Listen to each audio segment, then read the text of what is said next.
Welcome again to Save Your Money, Save Your Teeth, the go-to podcast where curiosity meets dentistry, right here on E-Radio. It's straight from the experts. Dr. Clifford Yudelman joining me every single week. He is from OptiSmile, and we take a nice deep dive into the world of dental care from a consumer's perspective. If you're looking to brighten your smile or just protect your wallet, you're in the right place because we've got you covered with practical advice and also the latest insights with Dr. Yudelman. So stick around. This is our final podcast for 2024. And Dr. Yudelman, on that festive note, what are we talking about today? Hi, Eon. Thanks for having me back. And I'm looking forward to our last one, number 42, for the year. And today is the second one on managing Bruxism and TMJ disorders, or TMD. And I called it relief and recovery. So sorry if we kept you hanging after last week's episode. Hopefully you listen to that. If this is a problem that you have or one of your family members has, go back and listen to last week's. And we got some good advice today for saving your money and saving your teeth. Excellent. So let's start with this one. How effective are mouthguards, Dr. Yudelman, for managing bruxism? So, yeah, thanks for that. So a mouthguard is really something that you wear to protect your teeth when you're playing sport or when you're boxing, something like that. And we sometimes call them a night guard because you only wear them at night. The correct term is maybe a bruxism splint or an orthotic. There's a number of different fancy names for it.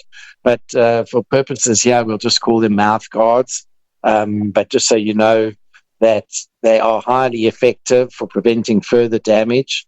They create a physical barrier between the teeth and they reduce the force of grinding.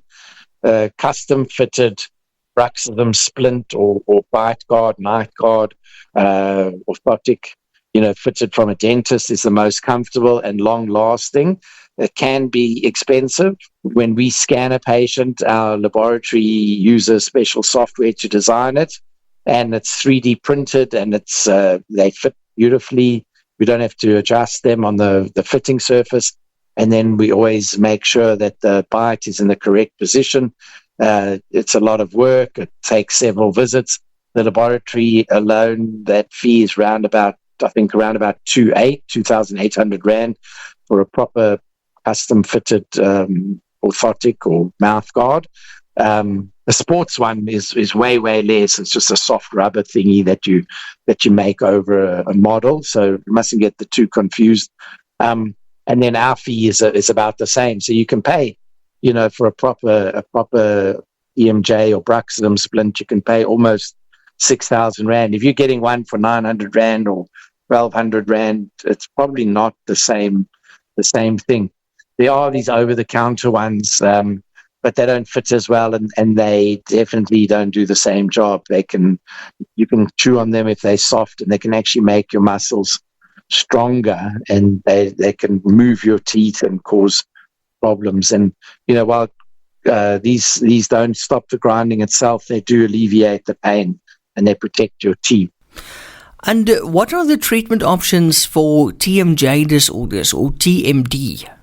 So like I mentioned last week, our first port of call at OptiSmile for most patients is before we even make them a bite guard or a bruxism splint, we refer them to Trish Lang in Bree Street. Trish is a special physio that has specialized in TMD and TMJ problems and head and neck. And after 2 or 3 visits, she's able to send the patients back to us in many cases much better shape. She gives them exercises to do, and she does physical therapy for them. It works really well. There are cases where we will prescribe anti-inflammatories or painkillers, things like Arcoxia or some kind of very strong anti-inflammatories. In severe cases, We give Botox. One of my doctors here, Dr. Cara Lopes, is very experienced. He does Botox in the masseters where it's called for, but only after patients have seen Trish. The Botox will help to relax any overactive muscles. We, of course, we advise patients some of the stuff we spoke about last week, which is reducing or cutting down caffeine or cutting it out, alcohol, sleep study, proper diagnosis, make sure they don't have undiagnosed sleep apnea. Very rarely will we actually send someone to an oral surgeon to consider surgery to correct a structural issue. It's very rare. In 41 years of practice, I don't think I've ever personally referred a patient to get their joint operated on, although you do hear of people getting it done. That's where they've maybe gone straight to some kind of surgeon and they haven't tried all of this more conservative treatments. Just a little word of warning there. Bite realignment treatments like Invisalign often will help patients where their jaw is locked in, where they've got a deep bite and they're smashing on their lower front teeth and they've got what's called entrapment. And then definitely the bruxism splint, that's the most common thing. But the dentist needs to really know what they're doing. One of the most common is what's called a Michigan splint, named after University of Michigan. And if there's 50 dentists in a room, there's probably about 30 types of splints. Every dentist has got his own or just leaves it up to the lab. So Michigan splint is generally the go-to for most dentists that know what they're doing. That's very interesting. Now, you mentioned Botox, Doctor, and when we think of Botox, we think of the celebrities with the frozen foreheads, but Botox is also used for many other things. I know that it's also used for migraines and so on, but how can Botox help with bruxism or TMJ pain? So a lot of patients feel relief from both tension, jaw tension, and headaches after Botox. It is a good option for severe cases after all the other stuff has been done. It's not a first resort, and the effects can last 3 to 6 months, and then you need repeated treatments, as with the frozen forehead. Eventually, the muscles do get a bit weaker, and you don't need as much. But it's not a first port of call, like I said. And I'd watch out for getting too much, or someone that doesn't really know what they're doing. Generally, myself personally, before I consider any kind of extensive treatment or I've got problems, I like to get a few opinions, because there are different ways of treating things. And Botox is injected into these overactive jaw muscles, and it relaxes them, paralyzes them partially, and that reduces the intensity of the grinding and the clenching. So it's not, if we see, for every 10 patients we see with signs of clenching and grinding or problems with their jaw and so on, I would say maybe 1 out of 10 is suitable or gets Botox. All right. And what role do sleep habits play in managing bruxism? So sleep is very important, because that's the time that most people are clenching and grinding on their teeth. So definitely want to listen to our podcasts about sleep apnea. Sleep apnea is very closely linked to bruxism. So improving your sleep quality can significantly reduce grinding.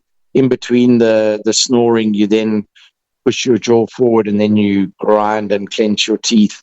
So when it comes to sleep habits, maintaining consistent bedtime routine is important.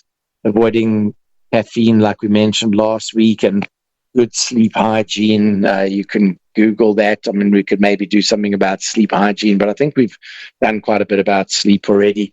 And then a lot of time I see patients who come to me for benching or grinding, and I send them for a home sleep study, and their sleep apnea is severe. The AHI is over 30 times an hour, which is considered severe, and they end up with a CPAP machine. Personally, when I sleep with my CPAP machine, I don't grind my teeth. And when I don't use a CPAP or a mandibular advancement splint, and if I have a good night where I'm not snoring or don't have any apneas, I don't clench and grind. And if I wake up and I've recorded myself with Snore Lab and there was a lot of snoring and apnea, maybe I was on my back, maybe I had some red wine, then my jaw and my teeth will generally be sore as well. It's very much related. Any exercises you can recommend, Doctor, to relieve jaw tension and also at the same time improve TMJ health? So they're very, very specific. I can just give a few basic ones, but I would say don't go and try these. In certain cases, some exercises can make your jaw worse. It depends on your specific situation. We've got a handout that we give patients, and we've got a checklist where we'll tick off the ones they should do and the ones they shouldn't do. In general, we leave that up to Trish. She will prescribe very specific exercises, and like with all exercise, they need to be done, the correct way and the correct number of times. And you do need a coach or a person that shows you. Some of them are very simple, like opening and closing your mouth while keeping your tongue against the roof of your mouth. That's the most simple and common, and it generally can't do any harm. It does feel a bit strange, but it gets your jaw in a better position. You can massage your jaw muscles and apply warm compresses, which can help to relax tight areas, and making sure you do the exercises that the physio gives you. Those are very good for flushing out, all the lactic acid and the buildup, the toxins and so on, especially lactic acid that builds up in the muscles and causes spasms and tightness. I would imagine that stress reduction techniques can also help with both bruxism and TMJ. Yes, so if it's not being caused by medication or whether it's illegal medication like TIC or cocaine or sometimes legal medications like SSRIs or I mentioned as well something like Ritalin, and it's not caused by these types of things, sleep apnea medications, then one of the best things one can do is stress management techniques. I mentioned breathing before, but there's mindfulness, yoga, guided relaxation exercises that will help your blood pressure as well. A lot of people who clench and grind and get headaches, they also have high blood pressure, and all other types of problems can go on from that. I mentioned CBT, cognitive behavioral therapy. I've never done CBT. I've done some DBT, which is something similar. There's a lot of therapists around Cape Town that can help with that, which help you to identify and address the things that stress you out and help to prevent the emotional triggers of bruxism. Not just deep breathing, but there's very specific breathing exercises you can do, and progressive muscle relaxation before bed. Listen to one of those relaxation CDs, or now they would be, I guess, on YouTube, and calming music, making sure you wind down at the end of the day, and if you go to bed relaxed, there's less chance of grinding at night. Exactly. And dietary changes, can they also help reduce grinding and TMJ pain? Oh yes, so avoiding very hard foods, like eating a lot of pretzels, which is not that common here, but in America, a lot of my patients would eat a lot of corn chips. The things here, people chew ice, that's very bad for your jaw and your teeth. Or very chewy food. Some people eat a lot of junk food and toffees and things that can really put a lot of strain. In South Africa, the most common thing I would say that sets off someone's jaw is they buy themselves a big biltong, or even worse, like some Drew horse or something that's very tough, or those like stockies or stickies, not just cut moist biltong, but the dried stuff that can get your jaw out of whack. It's a bit different to the clenching and the grinding. This is someone who's like maybe strained their jaw. We already mentioned caffeine and alcohol.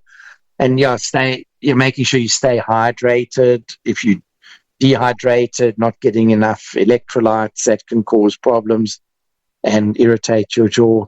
And then just sticking on a softer diet for a while till your jaw feels better.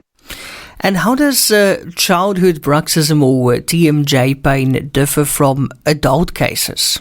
So it's quite different. I mean, sometimes kids will grind in their sleep. It's, growing, teething, stress. Usually it resolves as they age. I wouldn't be too concerned about clenching and grinding in kids unless they've got an underlying sleep apnea. Sometimes kids can have very inflamed adenoids and tonsils. So you want to listen for signs of snoring and choking, coughing. If there's a lot of allergies, if there's a history of tonsil problems, ear infections, I would definitely get an ENT or a doctor to check it out. ENT, ear, nose, and throat specialist. The adult cases tend to be more chronic and cause more significant damage and require active intervention. And parents should consult a dentist if the grinding continues a lot, for a long time. But if the kid goes through stages on and off grinding, it's not a big deal generally. We don't make bite plates or grinding plates for kids. Okay. And I was wondering now, bruxism or TMJ disorders, can they actually permanently alter your facial structure? Yes, so we see people where their jaw starts going all crooked, or they can't open their mouth straight because the one side of the jaw is locked up. Chronic grinding will cause those muscles to get really large and makes the bottom part of your face look much wider, a bit like your cheeks are swollen. And, early intervention, consistent treatment can help to prevent these from becoming permanent. All right. And then finally, Dr. Yudelman, what should people do if symptoms of bruxism or TMJ persist? So like we always say, you should get help from your own professional. You definitely want to get a comprehensive evaluation from a dentist or even a TMJ specialist. In South Africa, there's very few TMJ specialists, but some dentists have done extensive additional training in TMJ. In our practice, I'm definitely not the expert.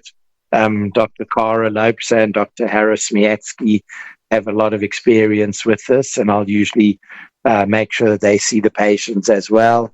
And of course, we send them to Trish, who knows a lot about it. Just getting regular checkups and adjusting your mouth guard or splint, making sure that it's comfortable and it's not causing any problems, and then combining dental solutions along with what we mentioned, which is the stress management and physical therapy, and reducing things like the caffeine, the alcohol, any medications that could be contributing, whether they're legal or illegal, or should I say recreational, the law, not so much about the law, but whether they're, prescribed by a doctor or they're being used under one's own steam just for the effect. So, I have seen some of the worst effects from patients that have used recreational drugs, and after they stop, their jaw just keeps going from side to side. They flatten their teeth, and they end up spending a fortune on building all the teeth back up. These are patients that have had rehab. They generally can't stop grinding. Yeah. Sure, that's hectic. And on that note, that's a wrap for Save Your Money, Save Your Teeth, and not just for this week, but for this year, Dr. Yudelman. Can you believe it? How time flies when you're having amazing. fun. Amazing. Thank you. And I know I ended off on a bit of a downer there with talking about people, damaging themselves with drugs and so on. I think we should rather just say, have a safe Christmas and a happy New Year, and it's a good time to enjoy. Don't drink and drive. Get an Uber. It's so easy these days with Uber. No excuse. Make sure you arrive alive and arrive back on our podcast next year.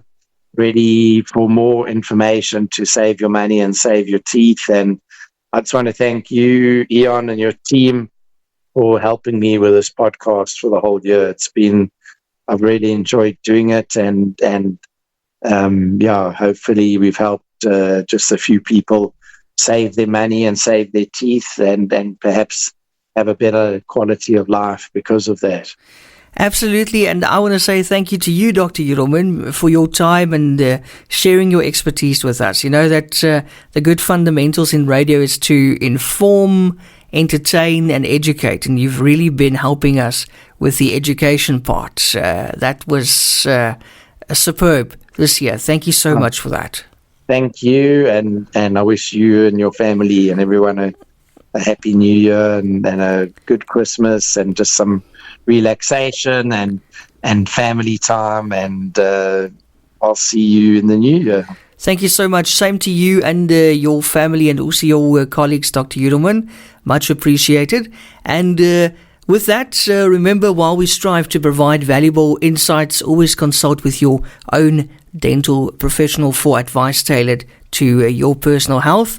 Don't forget to subscribe for more enlightening discussions. You now have a lot of time to catch up with the podcast's 42 episodes for you to listen to, whether it's on a road trip or whatever. We all have more time during December, so now's the time to catch up on those podcasts.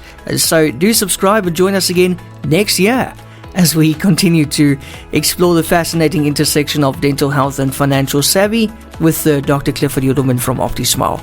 Until then, keep smiling and taking great care of your teeth this festive season.